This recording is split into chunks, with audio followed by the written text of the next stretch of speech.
Nous allons passer à présent à une réunion qui s'est tenue à La Rochelle en juin 91, à la veille du colloque de Montluçon.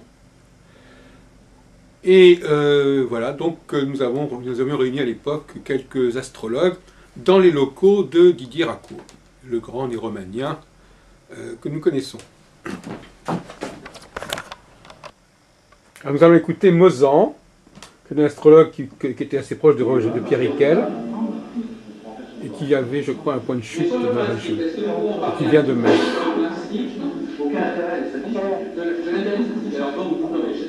Chacun a son avis là-dessus. Comment? Non, mais il a le droit d'avoir son avis. Du moment que vous ne l'imposez pas. Aucun intérêt, ça veut dire qu'on n'a rien compris ou non. Les romans sont là. Les romans. Vous savez, les normaliens sont susceptibles d'être intéressés par les statistiques. Un astrologue conscient et scientifique s'intéresse obligatoirement aux statistiques. Je ne dis pas dans le style de Gauguin, mais dans les statistiques, c'est normal. Tout à l'heure, je vous ai posé une question très précise sur est-ce que vous avez trouvé, etc. Et maintenant, vous dites que vous dites aux statistiques. Moi, je vous ai demandé déjà, vous parlez de Pluton, un seul événement sur Pluton, est-ce que vous avez vérifié un seul événement? Vous ne m'avez pas répondu, et maintenant vous vous intéressez aux statistiques. Parce que je ne viens pas sur un seul cas. Mais moi, je vous demande, est-ce que vous en avez au moins un? C'est pas une statistique de toute façon, un. Oui, mais Un ou deux. En fait, s'il en avait un. Il n'a pas répondu sur un. Alors, après, demain, on passe à deux. Mais non, mais on peut commence à deux. Monsieur Michon, on peut être favorable aux statistiques et ne pas être en mesure d'en faire. Tout de même. C'est Michon qui a émigré ensuite au Canada. Oui, mais alors. Vous pouvez dire entre le fait d'être favorable sur le principe, à essayer de faire des statistiques, et dire qu'on n'est pas habilité à en faire, et qu'on n'a pas les moyens techniques, qu'on n'a pas la formation pour en faire, il y a quand même une différence. Mais bon, ok. Moi, je vous dis que les statistiques, je connais. Mais bon, c'est une question d'état d'esprit. Oui, d'accord, mais on peut être favorable. Ici, on ne demande pas aux gens, on ne leur demande pas, dans la discussion que nous avons ici, il ne s'agit pas. Est-ce qu'on est favorable à la floraison des cerises? Moi, je suis favorable à la floraison des cerises. Non, mais je veux dire que sur ce problème, bon, écoutez, d'accord, mais néanmoins, si le fait que les astrologues soient ou non favorables aux statistiques est en soi déterminant, même si, effectivement, dans un deuxième temps, il faut encore qu'ils en soient capables. On peut être favorable à un jour dans la tête? Non, on peut par exemple considérer pour des tas de raisons moi j'ai entendu beaucoup dire, on va demander à monsieur, écoutez, vous êtes trop polémique, c'est même pas la polémique, c'est vous empêchez les gens de discuter. Je suis désolé, il faut demander aux différentes personnes, vous faites les questions et les réponses. Vous faites les questions et les réponses. C'est-à-dire que vous dites, il est évident qu'on va me dire ça. Je suis désolé, c'est pas la peine. Monsieur Garderet, par exemple, est-ce que... Christian Garderet de Poitiers. J'ai pas de position particulière. Je vous ai dit tout à l'heure, vous demandez à Michel Gauquelin, bon, c'est une boutade, puis en même temps, c'était pour envoyer un petit peu à ceux qui sont intéressés aux statistiques. C'est Gauquelin qui est mort en 91. Il me semble que les statistiques sont liées à l'outil informatique, pour moi. Ah bon? Ouais, il me semble que c'est un bon moyen, enfin que l'outil informatique est un bon moyen de gérer la statistique astrologique. Mais moi, j'ai aucune expérience dans ce domaine-là, j'y connais rien. Ah non, mais on l'a dit tout à l'heure, il ne s'agit pas d'y connaître quelque chose, il s'agit par exemple de considérer, moi j'ai entendu beaucoup, non mais écoutez, depuis 40 ans que Michel Gauquelin a publié ses travaux, il y a eu des tas de gens qui, ne connaissant rien aux statistiques, ont pris position pour ou contre Gauquelin, pour ou contre les statistiques. C'est pas... Mais c'est pas pour ou contre les statistiques, là. Parce que Gauquelin, il a utilisé l'outil statistique pour arriver à en tirer des choses, ce qu'il n'a pas forcément tiré d'ailleurs, ce qu'il avait derrière la tête. Mais en plus de ça, il y a des graves lacunes dans la statistique de Gauquelin. Ah, oui, alors allons-y. Par exemple, quand il vous dit qu'il va étudier les thèmes de militaires et que comme critère, il prend Mars à l'ascendant ou Mars au milieu du ciel. Donc il détermine que... J'avais ça pour ma promotion, moi. Oui, Pour ma promotion. de Saint-Cyr. Je connais bien le problème. Et bien, depuis 40 ans, moi, je connaissais déjà tous les types qui étaient vachement compétents à l'armée. Je connaissais déjà tous les types qui seraient généraux, tous les types qui resteraient très bas dans la hiérarchie. Les statistiques sont là.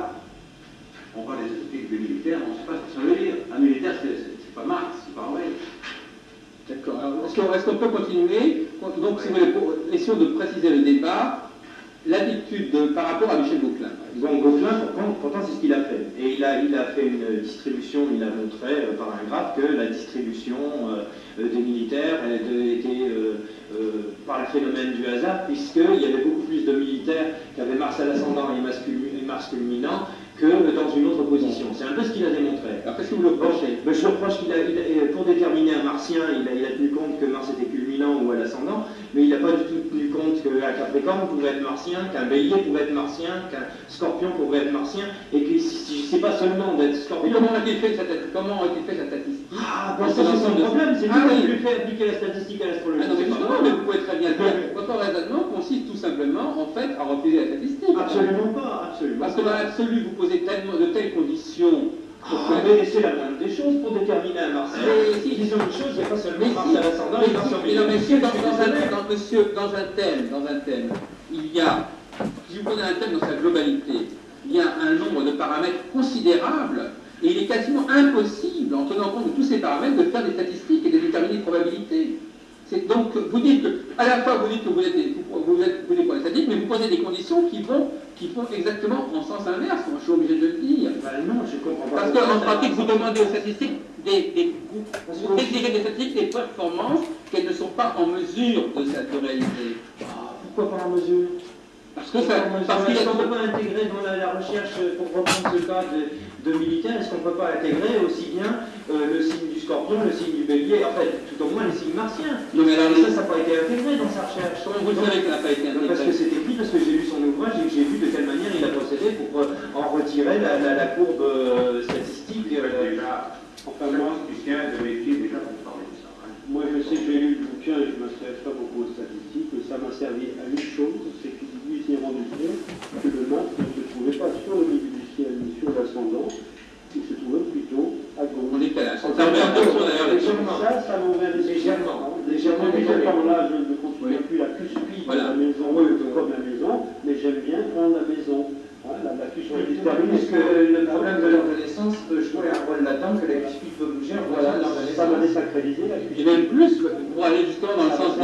ça, donc les statistiques m'ont servi pour quelque chose. Oui, la question effectivement, c'est de savoir si les résultats, n'est-ce pas, pour aller dans le sens de ce que dit Roberto Renaud, il y a certains comportements où nous avons de rares résultats qui sont fondés statistiquement, ça devrait nous permettre d'appuyer notre réflexion sur un certain nombre de choses solides.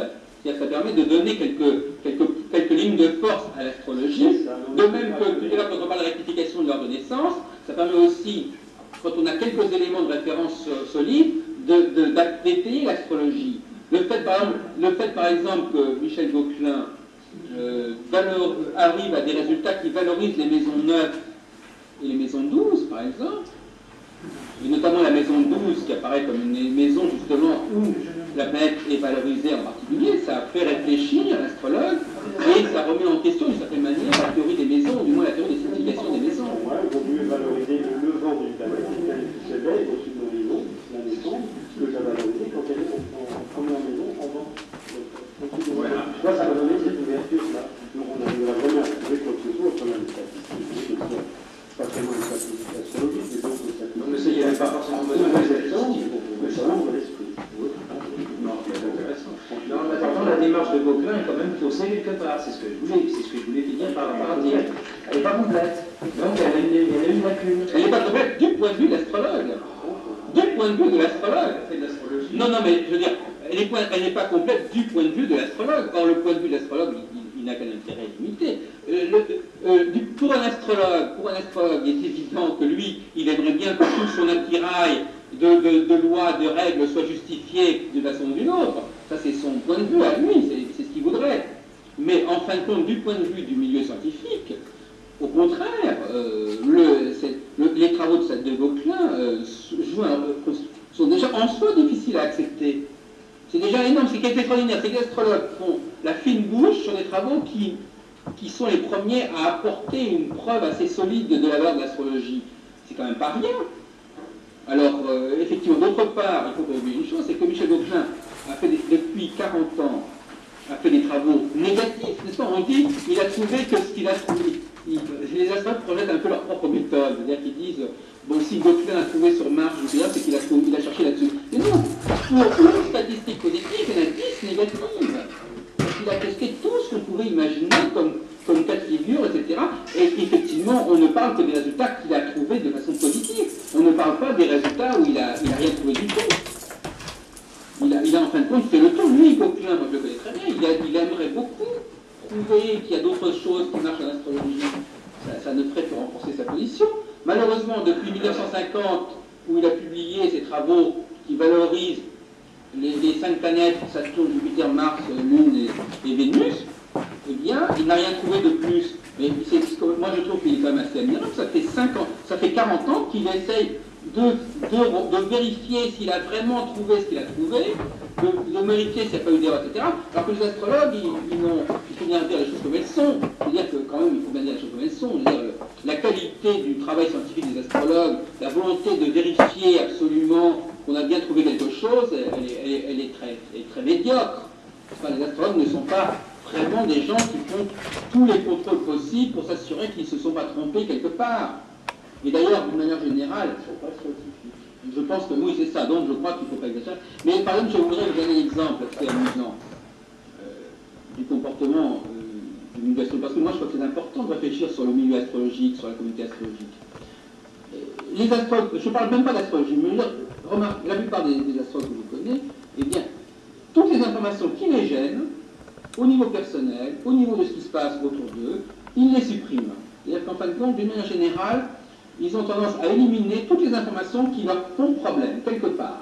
Les gens qui les énervent, ils les oublient. Les activités qui ne leur plaisent pas, ils les oublient. Je veux dire que c'est un milieu où on a tendance à gommer systématiquement tout ce qui ne vous plaît pas. Alors vous êtes des génies, si quelqu'un qui commence à faire ça, il est évident que dans sa propre recherche intellectuelle, eh bien, tous les faits qui pourraient aller à l'encontre de leur théorie, eh bien, il les oublie bien gentiment, n'est-ce pas? Il y a une discipline intellectuelle, il y a une rigueur intellectuelle qui malheureusement... C'est Didier Racco.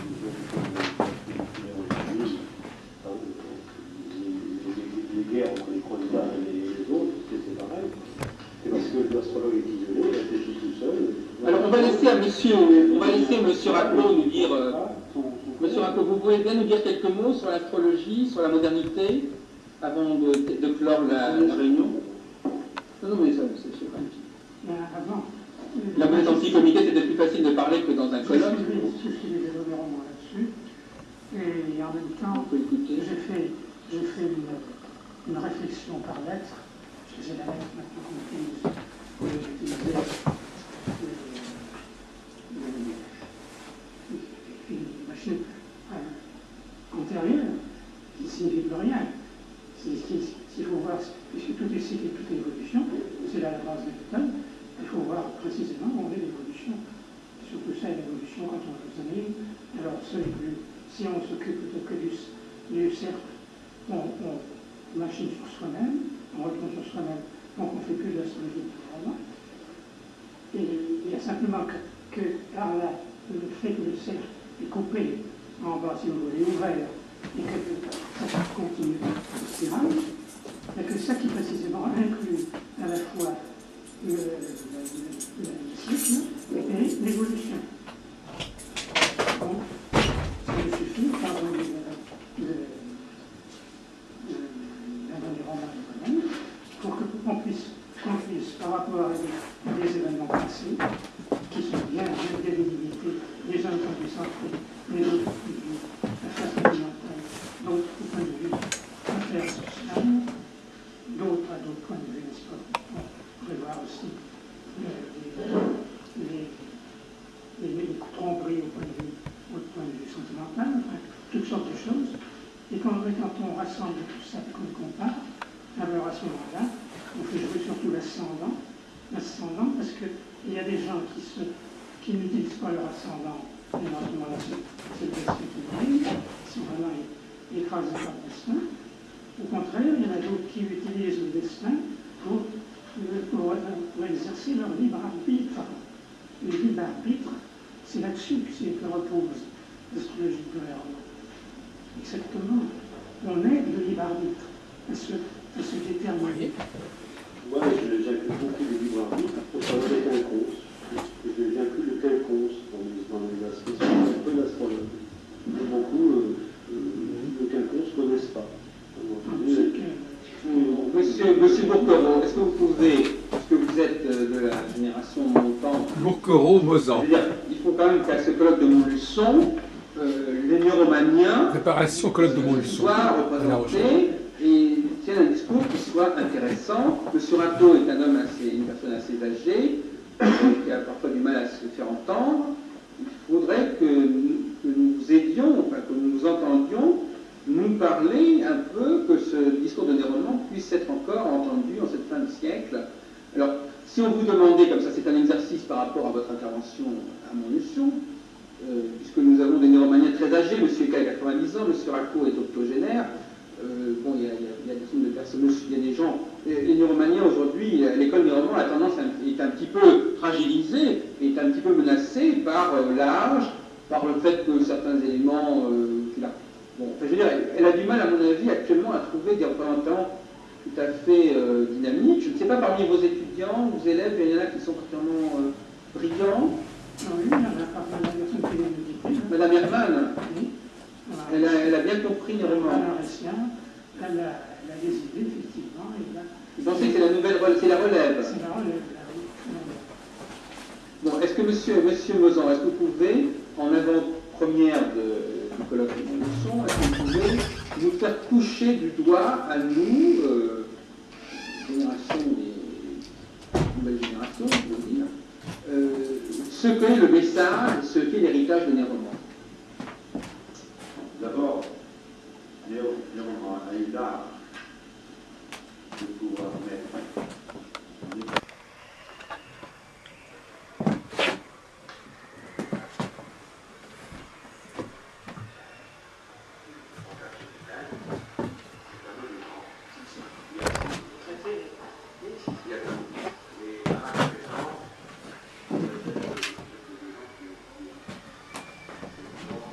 Il a été réédité il n'y a pas très longtemps.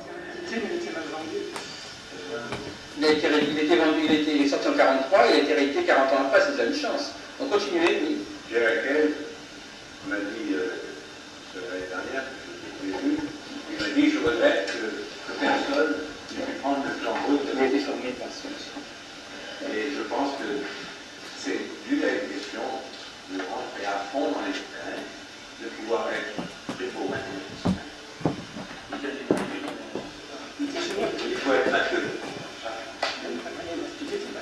Celui qui n'est pas matheux, comme disait tout à l'heure Louis, Roberto. il utilise ça, mais il ne sait pas trop. Quelle est l'origine de ça? Et ça, c'est pas impensable pour l'esprit scientifique. Hein? Nous sommes dessus.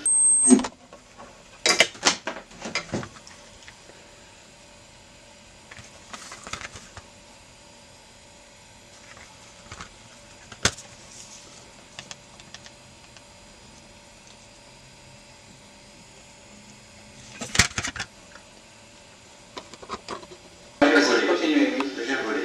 Peut-on sauver nos romans? La chose la plus concrète, bien sûr, de mes romans, c'est sa spirale que personne ne connaît en France. Ah si, il y a eu beaucoup de conférences. Monsieur Eckel a fait beaucoup de conférences dans les 10 dernières années. Vous avez en Moselle, Vous en avez vous-même déterminé des conclusions dans certaines de vos interventions. il n'y a personne qui a été néromanisé. Personne, à part la Moselle. Parce qu'il n'y avait pas. Et la Charente-Maritime? À la limite, oui. Mais je veux dire que Pierre Hackett a regretté de ne pas avoir fait de publicité, comme ça ne faisait pas. Il y a eu la Vendée aussi, la Vendée, les Deux-Sèvres, et la Gironde, Le troisième point que je voulais dire, c'est que quelqu'un qui est néromanien, il ne s'encombre pas d'une foule de détails inutiles. Il ne se met pas dans les détails. Il y a un fait précis, il a donné sa loi, et concrètement, c'est une loi scientifique. Et ce qui est différent un petit peu de tous les bouquins modernes dont on a tendance à dire, parce qu'il y a deux bus qui ont eu la même chose, que c'est une loi générale. Et ça, c'est c'est atroce, quoi, ça. C'est ainsi que j'ai procédé à la bibliothèque légale à Bordeaux, et j'ai eu des adhésions grâce à ça. Enfin, je n'ai toujours pas compris, enfin, je veux dire, je ne sais pas vraiment si M. Michon ou M. Garderet ont une idée un tant soit peu claire de ce qu'est la coordonnée roman à l'astrologie française et à l'astrologie en France. Concrétisation.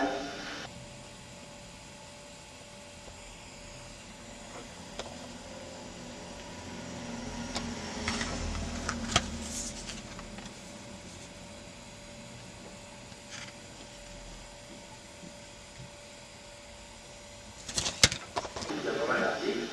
J'ai lu aussi le livre d'Adelaide, le livre de... C'est avec elle? Oui. Alors donc, dites-nous ce que vous en avez, qu'est-ce que vous avez appris? Moi, j'ai travaillé un petit peu dans notre domaine, parce qu'il y a les Américains qui ont récupéré un peu les idées dans mes romans, qui sont dans d'autres directions. Les USA, oui. Oui. Les USA, le Brésil. Oui. Et j'ai travaillé plutôt sur les idées des Américains. Et j'ai d'ailleurs j'ai fait un logiciel basé sur les principes logarithmiques qui me sert à rectifier leur naissance. Donc je connais ça, parce que, comment dirais-je, moi les Américains ont un système de spirale aussi en plastique comme ça.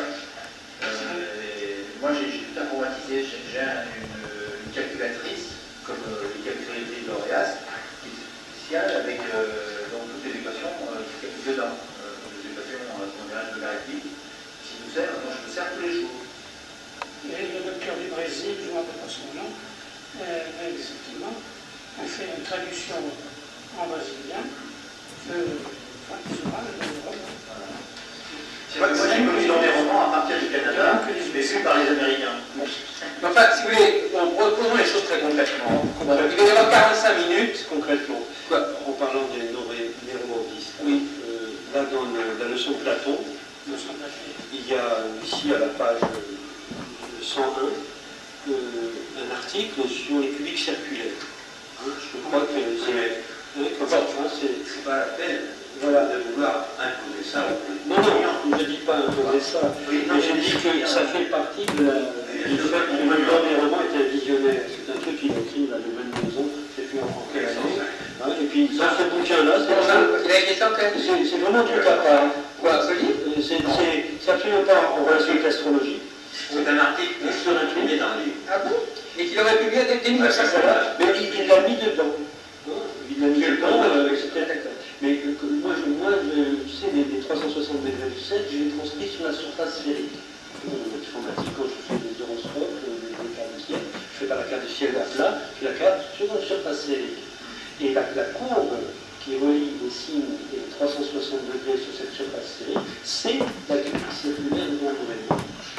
Tu viens de découvrir aujourd'hui? Non, c'est sur la base ça. Oui, mais tu ne savais pas qu'il avait écrit ça? Si, que je bouquin, et probablement ce bouquin n'a pas influencé, ce bouquin a dû m'influencer pour la découverte de cette cubique circulaire que j'applique en astrologie. Alors là, il y a peut-être un pas à faire en disant dans les romans. Ça, c'est Roberto Renou qui parle là.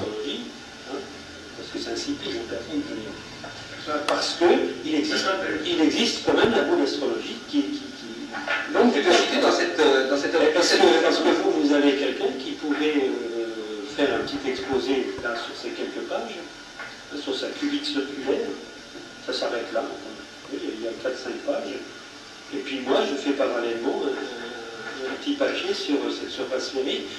C'est une zone revue, normalement, une zone revue. Alors c'est étonnant parce que... Envoyez-moi un papier, vous expliquez tout cela, en appliquant... Insipide. En disant... Vous avez le courage de lire des choses. En disant les numéros de page.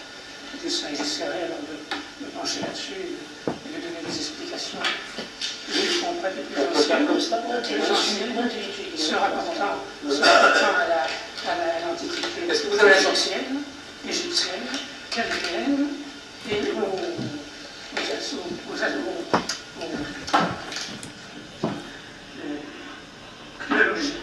aux théologiens des époques, de ces époques-là, dont c'est servi précisément pour aussi bien la Bible. Je vous envoie un petit papier. Le papier, enfin, je ne veux pas être trop compliqué, parce que là, mais je vous envoie des petits trucs. C'est très intéressant parce que...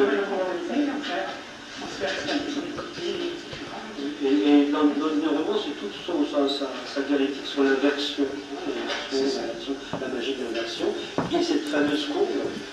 Et cette courbe-là, enfin, l'inversion, comme on la connaît, c'est ça, hein, c'est le grand signe de Trismégiste, hein, c'est le signe infini. Hein. Voilà. Au travers de cette cubique circulaire sur la surface sphérique, ce mythe, il devient ça.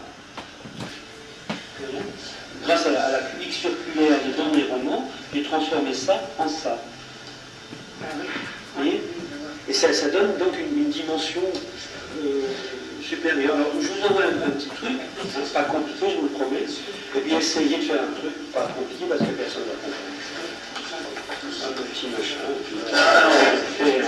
comme tu disais, ça aurait apporté dans le roman aujourd'hui.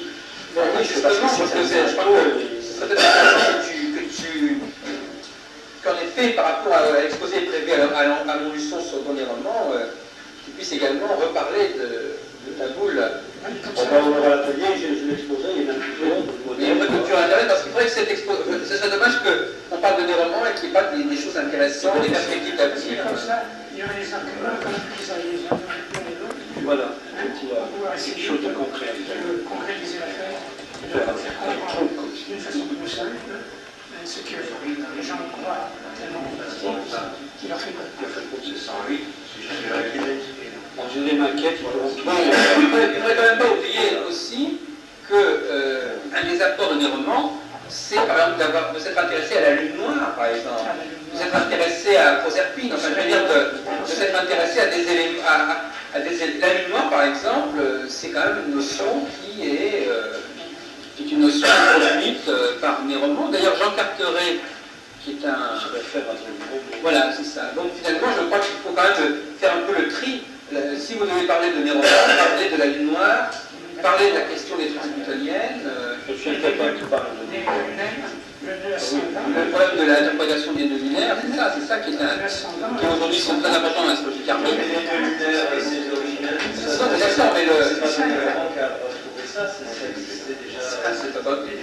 Mais l'interprétation philosophique qu'il en donne. Et la lune noire, c'est lui qui a été le premier à la mettre dans l'outil astrologique. C'est le premier qu'on a parlé. Il est très beau parce que le cycle de lune noire, c'est un cycle de levant qui tombe devant. Il rentre complètement dans un tir de la lune. Donc on a les choses cycliques en astrologie. La lune noire, elle partage un cycle en trois. On peut l'habitude de partager les deux en deux. En fait, moi je dirais que Néroman. Jamais les tirs de lune. Je dirais que. Qui n'existe si. C'est le monde solaire, le monde lunaire, alors le lunaire est en externe, il reste la rentrée de. Et c'est lui qui a été le premier à rentrer ce point-là, parce que c'est faire voir. Il semblerait, oui. En tout cas en France, c'est. Donc à découvrir en fait, parce que la lune noire, c'est quoi exactement? Sur le plan mathématique, c'est un point focal, c'est ça? Non. Il y a plusieurs théories de la lune noire. Non. Tu as le système solaire, qui est une assiette, et cette assiette fait aussi un tour sur elle-même. Hein? Oui, très bien. Le tour fait un tour. Nous sommes toujours à La Rochelle, avec un débat entre M. Michon et M. Renoux, qui sont tous les deux des spécialistes de l'informatique et de l'astrologie.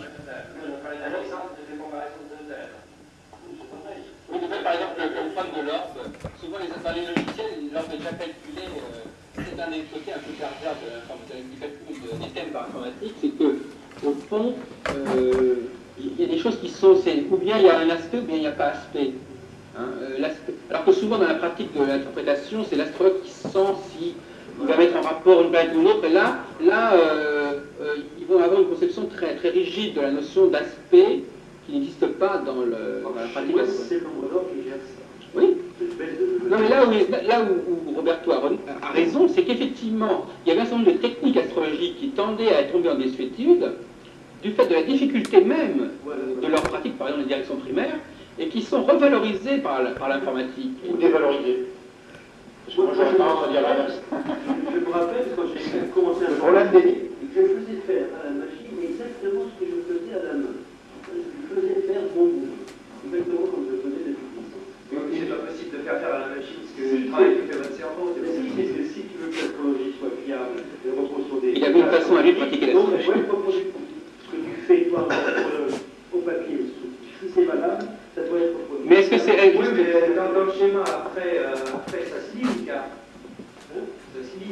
C'est-à-dire qu'il ne suffit pas de la faire, il ne suffit pas de l'agréger, encore faut-il la lire, la traduire, la mettre en... Moi, j'avais des critères de lecture que j'ai appliqués, ils sont bons ou mauvais. Oui, le problème, justement, au niveau de l'informatique, c'est que il y a... Il s'est inséré beaucoup de Il y bûcheries. a trop de... Non, au niveau du contenu des textes, un peu, non? Non, ça c'est Uris. Ah, Uris.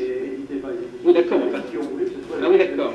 Mais tu étais quand même un peu en affinité avec eux, avec Muchery. Non, Ah bon? très fâché. Non, mais je veux dire, au niveau de la pensée de Muchery, c'était un peu... Non, moi j'aime bien Muchery parce qu'il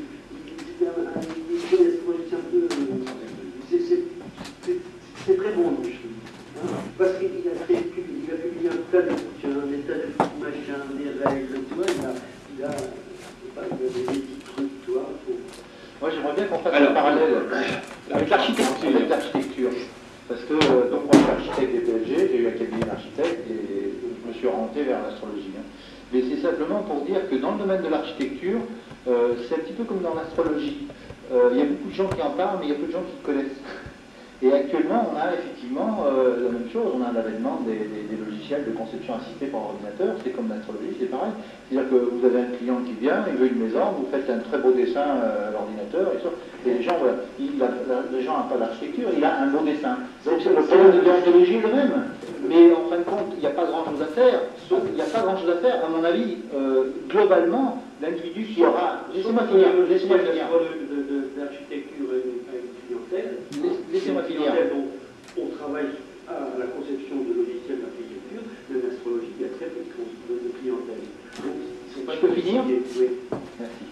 Je vous disais donc que, pour moi, le problème est le même. C'est-à-dire que, dans l'architecture, la personne qui va avoir un beau plan à l'écran, la personne va partir avec, elle aura son super dossier, et puis elle va avoir ses entreprises, elle fera faire sa maison. Au bout de 10 ans, si elle ne connaît pas l'architecture, elle prend conscience que sa maison est dégueulasse et puis la personne s'est plantée. Au niveau de l'astrologie, ça va être la même chose. C'est-à-dire que la personne va venir voir donc une personne qui aura un ordinateur avec un super logiciel, la personne sera contente, elle aura payé le prix qu'elle voudra, ça pourra aller de 5 francs à 20 000 francs, le problème n'est pas là. Le problème c'est que la personne, au bout d'un certain temps, elle aura pris conscience de l'astrologie, elle a pris conscience qu'elle s'est fait avoir, mais elle a pris conscience que l'astrologie c'est autre chose. Donc, globalement, c'est positif pour l'astrologie comme pour l'architecture. Vous comprenez? C'est-à-dire qu'à long terme, eh bien, l'astrologie sera gagnante.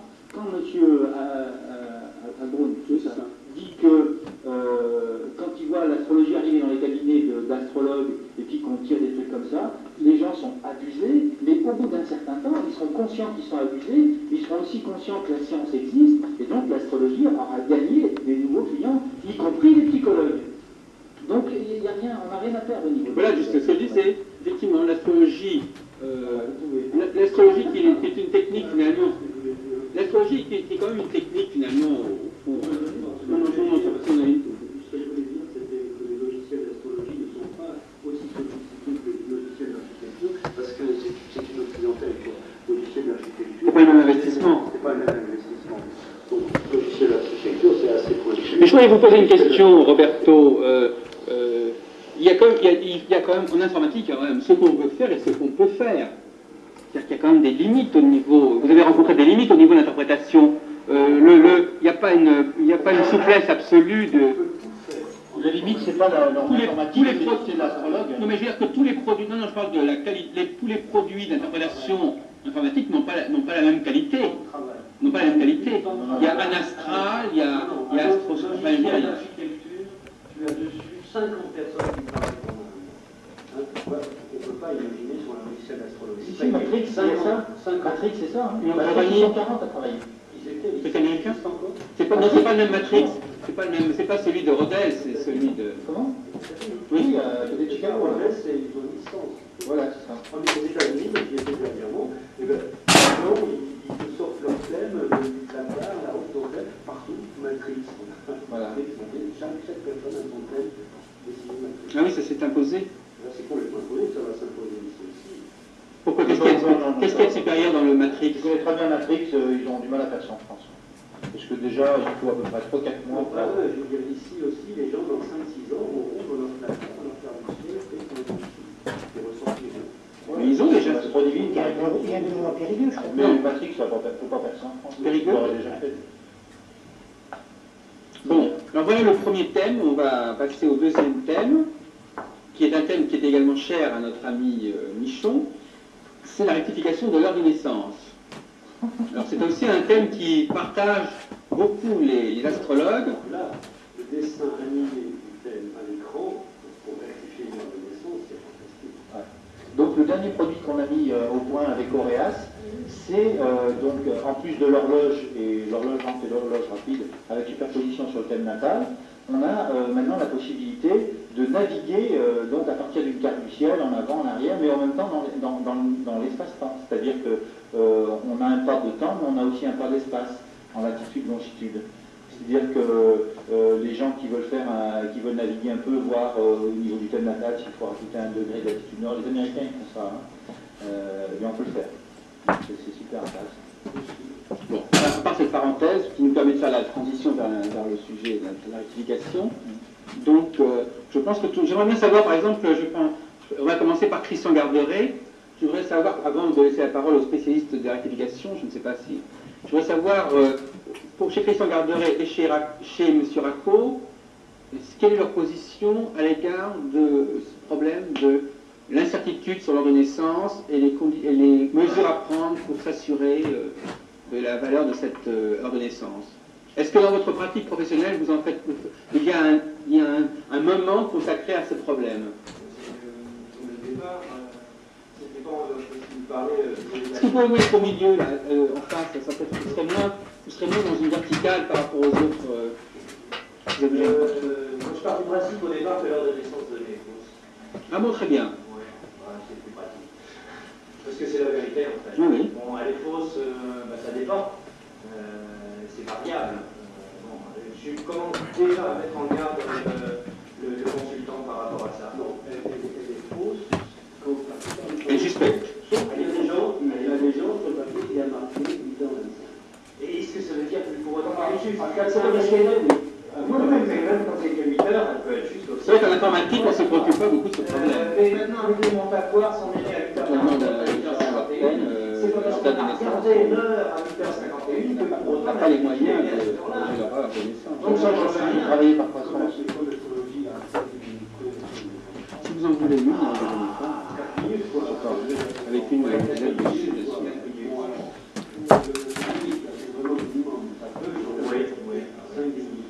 Et là, vous êtes en pleine action, il y a la personne qui est déjà c'est là, donc Mais de toute façon, je mets en garde donc les clients, la plupart du temps, je ne peux pas travailler, faire une rectification à chaque fois que je prends un consultant, rectifier son heure de naissance. Parce que je ne suis pas la méthode que vous avez, mais moi avec la méthode que j'ai, j'en finirai plus. Je passerai ma consultation à rectifier son heure de naissance. Ce qui fait que, bon, au bout du compte, la personne devra revenir une autre fois sur des nouvelles bases, donc on essaye d'aller rapidement. En général, je pense, comme vous dites, à 5-10 minutes près, que c'est valable. C'est ce que je dis aux gens, c'est-à-dire l'interprétation que je vais vous en faire. Maintenant, je dis au départ, l'heure de naissance est fausse, en tant que mathématicien, si vous voulez, mais après, en tant qu'interprète, je dis, effectivement, ce que je vais vous dire risque d'être modifié par l'exactitude de votre heure de naissance, et ça dépendra, ça dépendra de la marge, et ça, on ne peut pas le savoir. Alors, Astro Divine, le logiciel fait passer un test astro-symbolique à ton logiciel. Il y a un écran, tu as une liste de mots, tu vas rayer, tu vas cocher, tu vas aimer, tout ça. Et à la fin, il y a une espèce de chose qui s'appelle un calcul. Donc le logiciel sait comment réagit la personne. Alors elle va éliminer l'interprétation de l'opposition Saturne en machin, parce que la personne, elle ne pas. On ne va pas le sortir dans le thème. C'est très subjectif. Ça manque totalement d'objectivité. L'objectivité, l'amour va avoir la solution sur une table. Voilà, une discussion. L'astrologue est fondateur de cette discussion, de ce dialogue. Il va situer psychologiquement la personne. Donc par rapport à la fin du ciel, une interprétation qui va faire une carrière proposée, est-ce qu'il est constructif, regardez, alors ça, c'est une approche de dialogue. Moi, je trouve ça. On ne peut pas le reprocher à la fois d'avoir des approches trop rigides et à la fois d'être trop souples. Il ne faut pas exagérer, hein. Il ne faut quand même pas...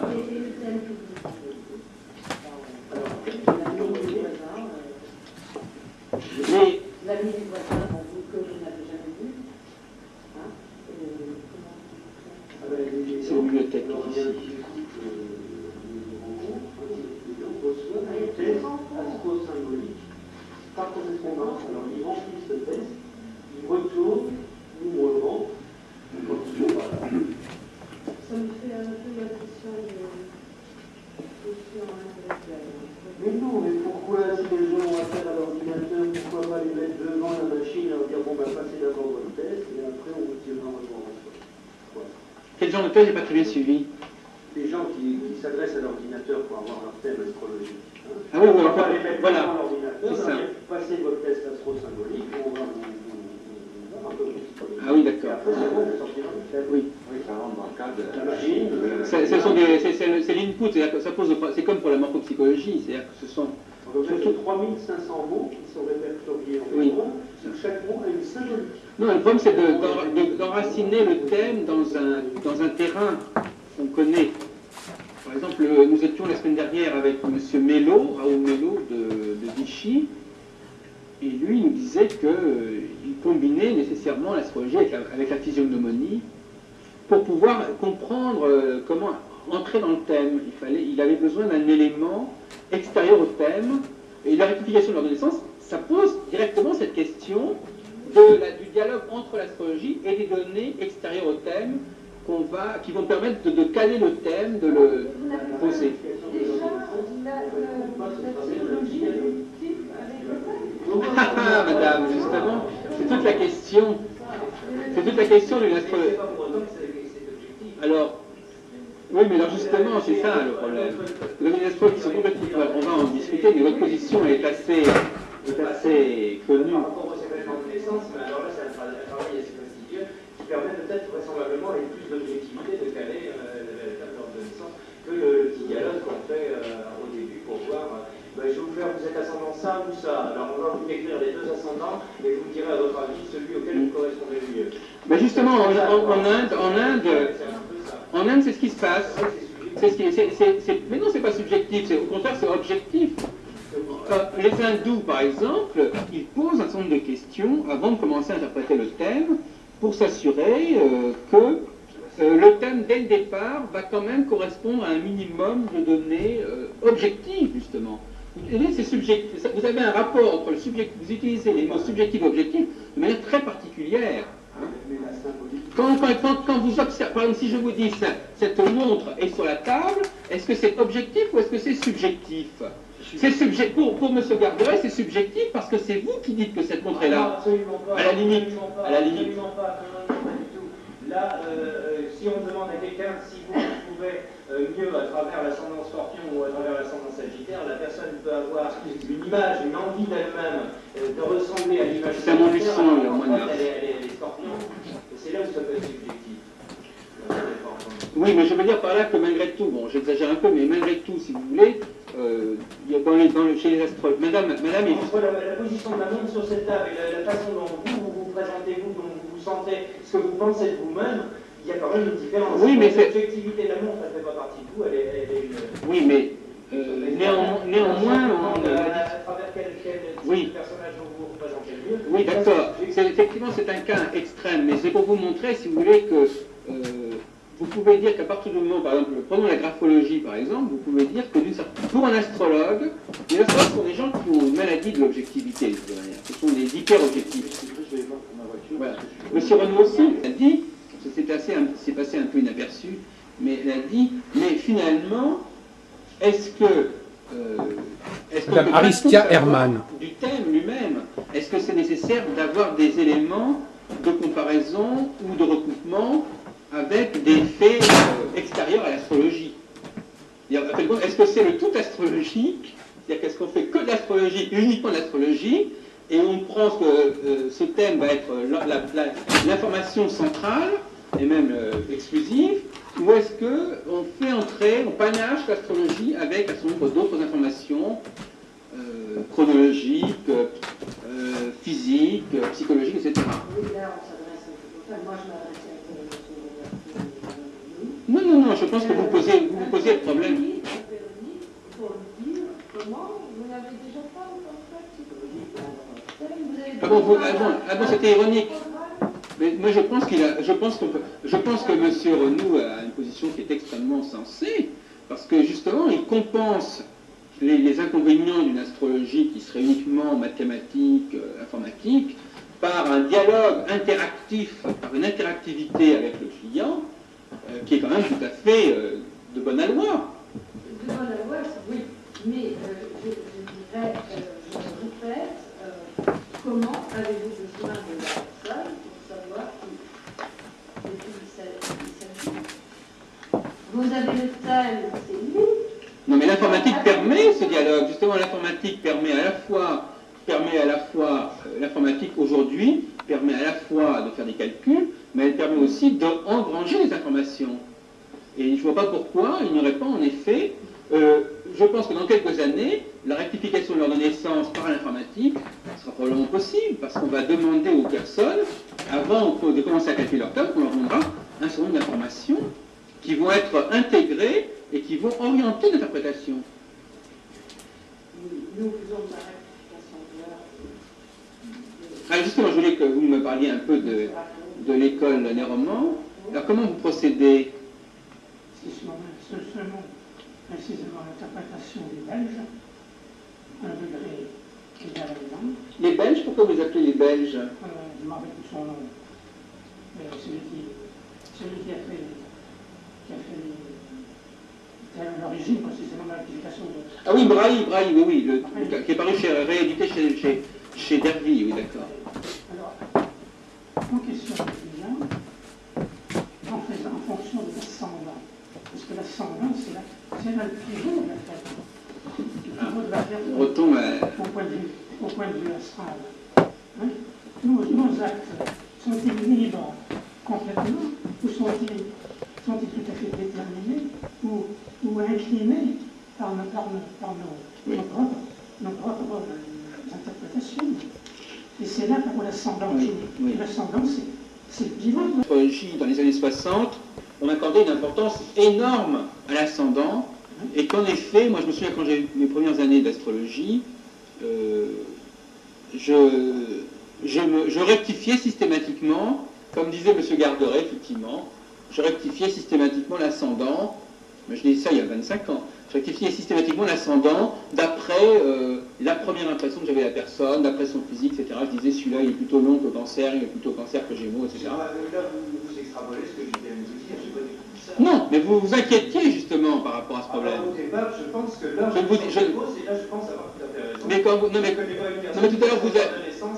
l'heure vous disiez que il vous paraissait quand même un petit peu facile de changer l'ascendant en discutant comme ça un peu rapidement avec la personne. Oui, mais c'est ça qui me paraît subjectif aussi. Oui. En même temps, c'est pour ça que je me méfie un petit peu de cette démarche. Oui, c'est bien ça. Elle est indispensable, mais il faut aussi s'en méfier. C'est ce que je voulais dire. Oui, mais justement, je ne vous fais pas dire ce que vous n'avez pas dit. Justement, je disais que précisément par rapport... Je ne change pas systématiquement la position de l'ascendant. Non. Non plus. Non, mais justement. Alors, je termine ce que M. Racco commençait à dire. Un degré, un an, et nous regardons donc les événements majeurs de la vie. Voilà. Départ de sa famille, Voilà, c'est ça. mort du père, etc. Condamné, eh bien, selon. Donc, mais alors, finalement, tous ces événements ne sont pas susceptibles de...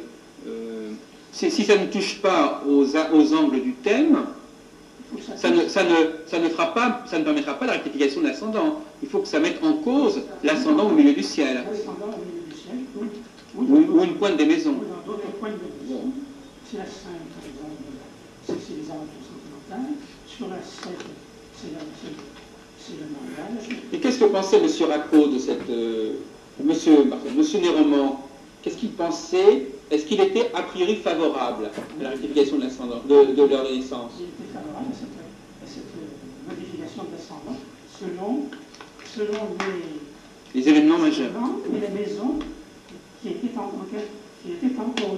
Mais je pense que M. Garderet ne pourrait pas procéder ainsi, puisque moi aussi, je suis tout à fait vous prenez certains événements pour voir si... Moi, je fais ça par la méthode 1 degré égale à 1 an, moi je fais ça par les transits, mais enfin... Mais à partir de quels sont les événements que vous essayez d'intégrer dans le thème? Ça dépend des gens. En fait, c'est pas des événements que j'essaie d'intégrer dans le thème, mais En admettant par exemple par rapport à l'ascendant, encore pour cette méthode, enfin, ce que je vais vous expliquer, pour que ça marche, il faut qu'on ait un ascendant isolé. Parce que si on a un ascendant qui est collé à une planète, on ne va pas pouvoir savoir si c'est au niveau du transit de la planète ou sur l'ascendant, vous me suivez. Donc je procède un peu ainsi, que j'essaie d'isoler, de voir où l'ascendant ou du ciel qui est le point isolé du thème, c'est-à-dire où il n'y a pas un train qui cache un autre. Et puis, dans les éphémérides, je sais par exemple qu'il y a quelques années, Pluton a transité l'ascendant qui est en Scorpion. Alors je recherche dans mes éphémérides telle année, et je sais que Pluton a transité l'ascendant en Scorpion sur le thème qui m'est donné telle année. Et on procède par tâtonnement comme ça. Il y a la personne qui va alors telle année, il s'est passé tel événement. Non, ça s'est pas passé cette année. Alors ça s'est passé une année avant ou une année après. Oui, ça s'est passé une année avant. Donc je prends cet élément-là et j'essaye toujours par recoupement et par petites enquêtes successives avec des moyens différents comme ça d'avoir un moins de certitude. On pourrait très bien imaginer, on pourrait imaginer que l'informatique puisse procéder ainsi, c'est-à-dire que vous êtes devant un ordinateur, il vous pose des questions, il vous dit voilà, donnez-moi tel événement, et puis il y a un dialogue qui se fait entre l'ordinateur et la personne, et qui débouche finalement sur un recalage du thème. Mais c'est pas quelque chose de définitif de toute façon. Notamment au niveau Minitel. Pourquoi pas? Ah, oui, de cette façon-là. Mais même pas, ça peut être automatisé, il n'y a pas forcément quelqu'un de l'autre côté qui vous pose la question, ça peut tout simplement être... Vous savez, il y a quelquefois des ambiguïtés, parce que vous mettez un tel, par exemple, je vais donner un exemple, quelqu'un qui a Saturne à 25 degrés du Sagittaire, et l'ascendant se baladant entre la fin du Sagittaire et le début du Capricorne. Vous savez quoi le mettre? Ascendant Capricorne ou ascendant collé sur Saturne? Alors là, le mystère reste entier. Moi, je vous dis, c'est un peu le genre de problème dans la pratique auquel on s'attache quand on se dit, au départ, de toute façon, leur connaissance est fausse. Enfin, a priori, elle est fausse. Alors, M. Mozan, on n'a pas entendu le point de vue de M. Mozan. Voilà le test que j'ai fait cette année, moi. J'ai eu une femme, elle m'a dit, j'ai eu un gros événement en 78, et j'ai vu qu'elle était paralysée.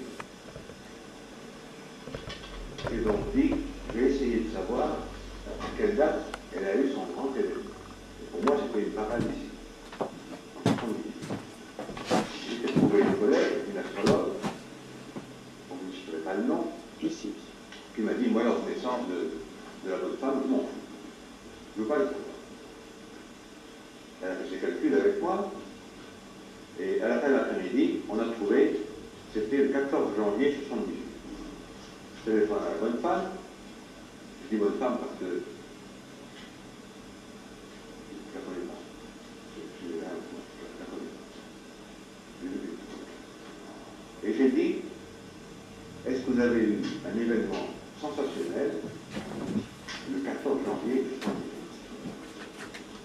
78? Je pensais qu'elle allait me dire, j'ai été accidenté. Elle m'a dit non, je n'ai pas été accidenté ce jour-là. C'est le 10 janvier, 4 jours près, la mort de mon mari. Résultat pratique, moi je me fous de l'heure maintenant, je ne veux pas entendre parler de l'heure. L'heure n'a aucune importance. Et Jacques est là pour le dire. Cette femme-là, qui est astrologue, c'est la Jacqueline. Bon, elle fait ça depuis 20 ans. Vous la connaissez, Jacqueline Bonibellu? Vous la connaissez bien, Roberto? Jacqueline Bellu. Elle fait l'astrologie planétaire. L'astrologie planétaire. L'astrologie planétaire. Oui, c'est nettement autre chose. Mais n'empêche qu'elle voit les précisions comme nous, comme par la spirale des héros. Elle voit avec précision toutes les heures. 100 heures. C'est pour ça que quand notre ami dit qu'elle est il a raison parce que moi je me fous de l'heure. Chacun son support de voyage. Voilà. Oui, ça va, c'est le cas. C'est son support de voyage. C'est pas les amis parce que ça marche pas.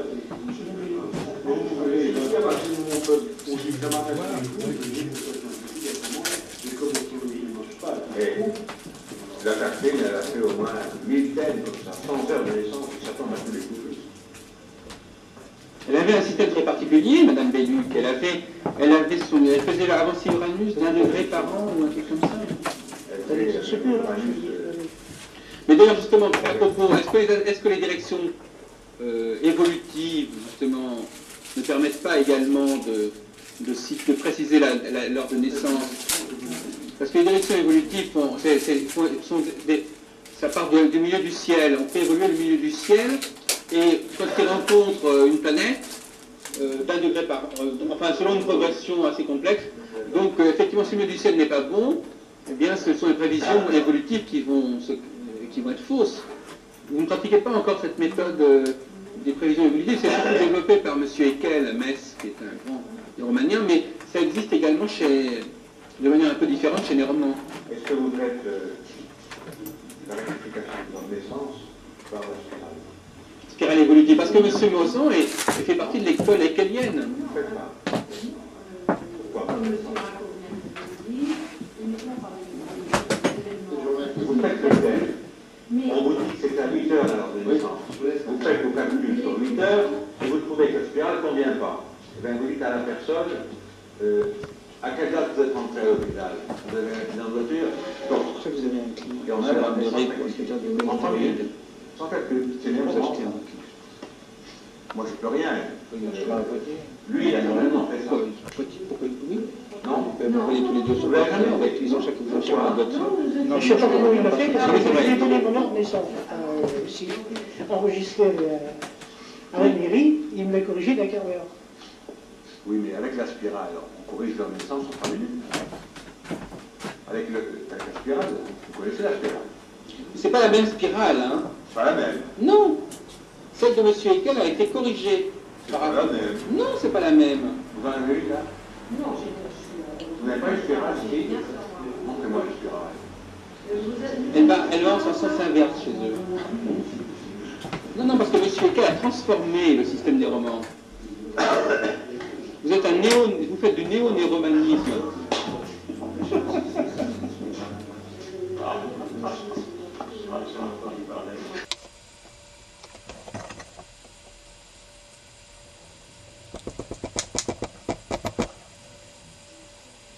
Voilà des publications de Christian Garderet et Jean-Paul Michon, qui sont parues d'ailleurs bien plus tard, que je voulais quand même signaler.